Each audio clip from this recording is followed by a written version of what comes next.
बिहार की मतदाता सूची पर मचा विवाद अब सुप्रीम कोर्ट में जाकर खत्म होता हुआ नजर आने लगा है, क्योंकि सुप्रीम कोर्ट का बयान आ चुका है जो चुनाव आयोग को एक झटके के तौर पर विपक्ष देख रहा है।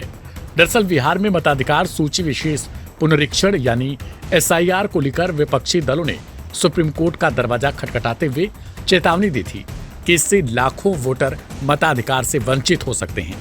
इस पर सुनवाई करते हुए सर्वोच्च अदालत ने चुनाव आयोग से कई तीखे सवाल पूछे। सुप्रीम कोर्ट ने कहा, क्या चुनाव से ठीक पहले ये प्रक्रिया जरूरी थी?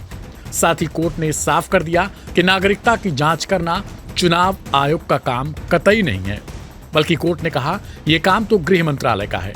चुनाव आयोग ने इसके जवाब में कहा, SIR का कोई उद्देश्य किसी को वोटिंग से रोकना नहीं है, बल्कि डेटा अपडेट करना है।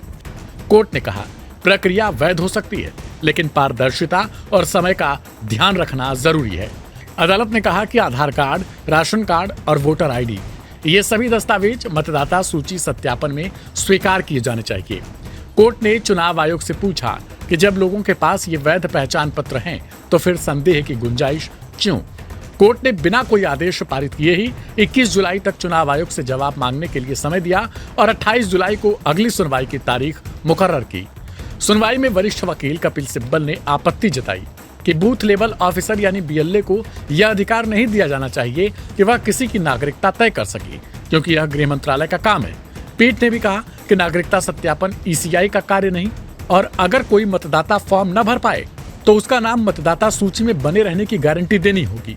World-class faculty, cutting-edge labs and immersive learning. A vibrant campus life beyond the classroom. SGT University, nurturing future leaders. चुनाव आयोग ने बताया कि SIR में घर घर सर्वे के लिए 1 लाख VLOs व 1.5 लाख VLAs तैनात हैं, जो लगभग 3 करोड़ से अधिक पुराने मतदाताओं को सिर्फ फॉर्म भरवाकर अपडेट करेंगे। अदालत ने स्पष्ट किया कि प्रक्रिया का उद्देश्य मताधिकार से वंचित करना नहीं, बल्कि डेटा की पारदर्शिता और शुद्धि है। फिलहाल कह सकते हैं कि चुनाव आयोग को बड़ी राहत मिल चुकी है। सुप्रीम कोर्ट ने बिहार में चल रहे विशेष गहन पुनरीक्षण यानी SIR पर रोक लगाने से साफ तौर पर इनकार कर दिया। अगली सुनवाई अब 28 जुलाई को होगी। इसी में तय हो सकता है कि आखिरकार विपक्षी दलों की मांग कितनी जायज है और फिर चुनाव आयोग को सुप्रीम कोर्ट क्या दिशा निर्देश दे सकता है, क्योंकि सुप्रीम कोर्ट ने साफ कह दिया कि ये काम चुनाव आयोग का है कि वो क्या करता है, लेकिन इसके लिए कुछ जरूरी कदम है वो उठाए जाने चाहिए। अब देखना दिलचस्प हो जाएगा कि 28 जुलाई को क्या कुछ होता है।